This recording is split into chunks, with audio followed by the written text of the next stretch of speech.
নমস্কার, শুরু করছি আজকের সংবাদ।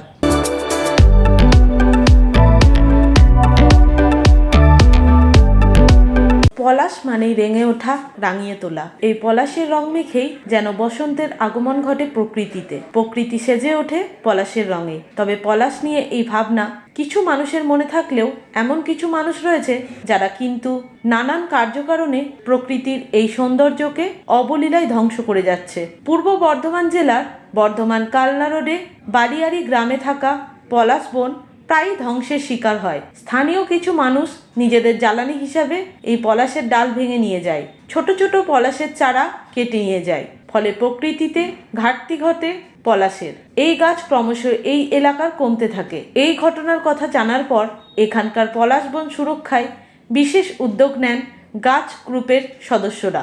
তারাই এবার এখানকার পলাশ বন সুরক্ষায় সতর্কীকরণ বার্তা পৌঁছে দেওয়ার লক্ষ্যে সেখানে ফ্লেক্স, ফেস্টুন টাঙালেন। এ প্রসঙ্গে গাছ গ্রুপের প্রতিষ্ঠাতা তথা জাতীয় শিক্ষক অরূপ চৌধুরী বলেন, আমরা স্থানীয় মানুষদের কাছে অনেক সহযোগিতা পেয়েছি। পলাশ বন সুরক্ষায় এখানকার বাসিন্দারা অনেকেই এগিয়ে এসেছেন স্থানীয় বিদ্যালয়গুলির শিক্ষক ও শিক্ষিকারাও। তবে কিছু মানুষ এখানে পলাশ গাছের ডাল মাঝে মাঝেই ভেঙে নিয়ে যায়। তারা যাতে এই কাজে বিরত থাকে তার জন্যই আমরা এই সতর্কীকরণ বার্তা মেলে ধরলাম এখানে। আশা রাখছি এর সুফল মিলবে খুব শীঘ্রই।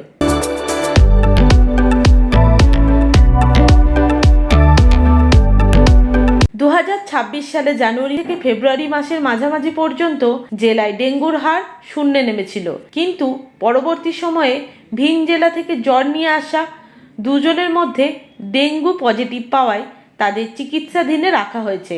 তবে বর্ধমান জেলার স্থানীয় এলাকায় বাসিন্দাদের মধ্যে এখনও পর্যন্ত কোনো ডেঙ্গুর প্রভাব লক্ষ্য করা যায়নি। ডেঙ্গু বিষয়ে সরকারি পর্যায়ে সার্ভের কাজ চলছে। পাশাপাশি স্বাস্থ্য দপ্তর ও আশাকর্মীরা গ্রামের প্রত্যন্ত এলাকায় বাড়ি বাড়ি গিয়ে ডেঙ্গু রোগ প্রতিরোধ বিষয়ে সাধারণ মানুষকে সচেতন করে চলেছেন।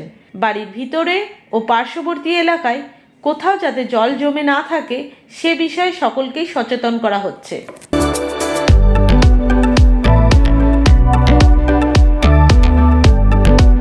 আজকের সংবাদ এই পর্যন্ত। নমস্কার।